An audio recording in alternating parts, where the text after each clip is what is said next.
धोने वाली बहू। शादी के पहले से ही विभा को कपड़े धोने का बड़ा शौक था। कभी नल के नीचे तो कभी तालाब के पास। अरे मेरी नीली वाली लुंगी नहीं दिख रही है। विभा की अम्मा, कहाँ रखी है लुंगी? अरे वो तो विभा ने परसों ही धोकर रखी थी आपकी अलमारी में, देखो वहीं होगी। वो ना मैंने आज धो दी, मुझे लगा कि गंदी हो गई होगी। अरे कैसे गंदी हो गई थी? उसे तो मैंने पहना भी नहीं। हे भगवान, इस लड़की के कपड़े धोने की आदत से परेशान हो गया हूँ मैं। जितना तो घर में राशन नहीं आता, उससे कहीं ज्यादा डिटर्जेंट पाउडर का खर्चा है। इसकी शादी करवा दो, शादी जाए अपने घर में ही करे काम, फिर चाहे घर के कपड़े धोने हो या पूरे गांव के। हाँ ठीक बोल रही हूँ, देखता हूँ मैं कोई लड़का। वो दिन भी आ जाता है जब विभा को देखने लड़के वाले आ जाते हैं। लड़की मुझे अच्छी लगी। होने वाली सास कहती है, बेटी अगर कुछ पूछना है तो पूछ लो। वैसे तो हमारी लड़की बहुत ही शर्मीली है, जो बोल दो वो मान लेती है, इसे क्या पूछना होगा। अरे कैसी बात कर रही हो माँ, मुझे इन लोगों के घर रहना है, सवाल तो कई है। हाँ हाँ बेटा, पूछ लो ना, क्या पूछना है। आप लोगों के घर कपड़े कौन धोता है? सास का मुंह बन जाता है। देखो, अगर तुम ये कहना चाहती हो कि तुम्हें कपड़े धोने नहीं आते तो सुन लो, कपड़े मैं ही धोती हूँ, लेकिन तुम्हारे आ जाने के बाद मैं रुमाल तक नहीं धोऊंगी। अरे चुप रहना भाग्यवान, बहू बेचारी घर आई नहीं, उसे डराना शुरू कर दिया।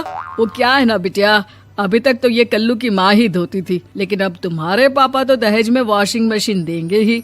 तभी विभा की माँ बोल पड़ती है, सवाल भी पूछा तो क्या। वैसे भाई साहब, मशीन की तो फिर भी कपड़े धोने की कैपेसिटी होती है। मतलब जो बिटिया दे रहे हैं ना विभा, इसे कपड़े धोने का बहुत शौक है। ये आप लोगों के क्या, आस पड़ोस गांव मोहल्ले सबके कपड़े धो दे और उफ तक ना करे। बाहर देखा नहीं आपने कितने कपड़े सूख रहे हैं, सब हमारी बिटिया ने ही तो धोए हैं। बस भी करो ना माँ, शर्म आ रही इतनी तारीफ सुनकर। और तो और एक दाग निकाल कर दिखाओ तो मान जाऊं। हाँ अच्छा, माफ करना बेटा, मैंने गलत समझा। हमें तो रिश्ता बहुत पसंद है। और ऐसे जुड़ जाता है रिश्ता कपड़े धोने का शौक रखने वाली विभा का। उसकी शादी हो जाती है कोयला फैक्ट्री में काम करने वाले कल्लू के साथ। शादी के बाद अचानक विभा चिल्लाती हुई सास के पास आती है। सासू माँ, अरे सासू माँ कहाँ है आप? ये तो धोखा है, धोखा दिया आप लोगों ने मुझे। इसे ससुर के चक्कर के बारे में पता चल गया। अरे तो उसमें तुझे क्यों धोखा मिला है? अरे नल में पानी नहीं आता, कपड़े कैसे कब धुलेंगे? अच्छा, तू पानी नहीं आ रहा उसकी बात कर रही है। तो आपने क्या सोचा? कुछ नहीं। अच्छा, तेरी माँ ने कहा था कि कपड़े धोने का शौक है तुझे, याद आया मुझे। शौक बोलकर कपड़े धोने वाले मेरे जुनून को कम ना आके सासू माँ, कपड़ा धोना मेरा गुरूर है।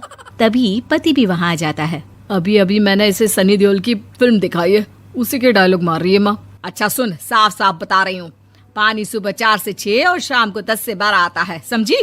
विभा टाइमिंग सुनकर हैरान हो जाती है। ये क्या भूतों का मोहल्ला है? सुबह 4 बजे उठकर कौन कपड़े धोता है? 4 बजे टंकी में पानी जाता है, फिर सारा दिन धोना ना, किसने मना किया? अरे कैसी बात कर रही हैं? 200 लीटर की टंकी में कितने कपड़े धो लूंगी मैं, सुबह ही उठ जाऊंगी मैं। अब क्या था, विभा सुबह 4 से लेकर रात के 12 बजे तक कपड़े ही धोती रहती।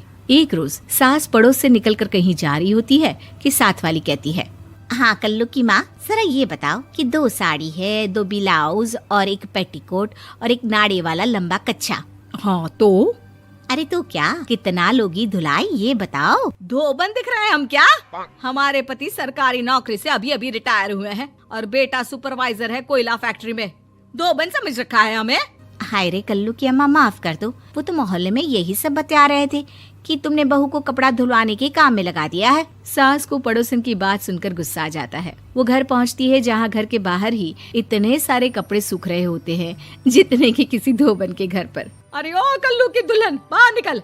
माँ जी यहीं आ जाओ, बाथरूम में चादर धो रहे हैं हम। अरे अभी हम धोते हैं, तुमको बाहर निकलो। ये आस पड़ोस वाले बोल रहे हैं कि हम बहू से कपड़े धुलवा कर उसे कपड़ा धोने वाली बना दिए हैं।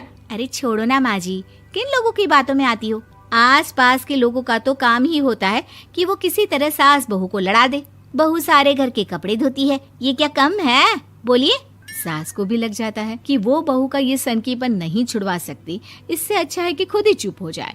एक रोज सास और बहू मंदिर जाते हैं, जहाँ सास की साड़ी वहाँ खड़ी भीख मांगने वाली से मिलती है। माँ जी क्या बात है, आपकी साड़ी उस भिखारन से कितनी मिल रही है ना? हाँ हाँ देखो तो, दोनों की साड़ी मिल रही है। क्या बात है कल्लू की अम्मा, तुम खुद को तो अफसर की बीवी बताती हो और ऐसी सिंपल सी प्लेन साड़ी पहनकर घूमती हो। सिंपल और प्लेन नहीं है ये साड़ी। तो क्या सोने के धागे से फूल बने हैं?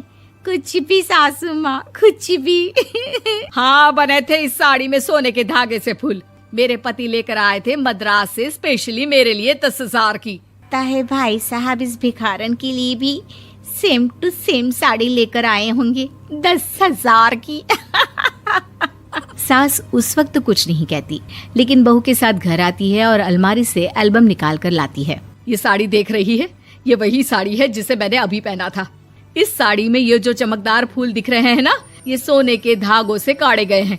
लेकिन तू लोकल वॉशिंग मशीन ब्रश से घिस घिस कर सारे फूलों को निकाल कर साड़ी प्लेन कर दी। मुझे माफ कर दीजिए सासू माँ। और तो और, जब मैंने तुझे तेरी गलती के लिए कुछ नहीं कहा, लेकिन तूने तो सबके सामने मेरा मजाक ही बना दिया। क्यों? बहू को समझ में आ जाता है कि अब से उसका कपड़े धोना बंद।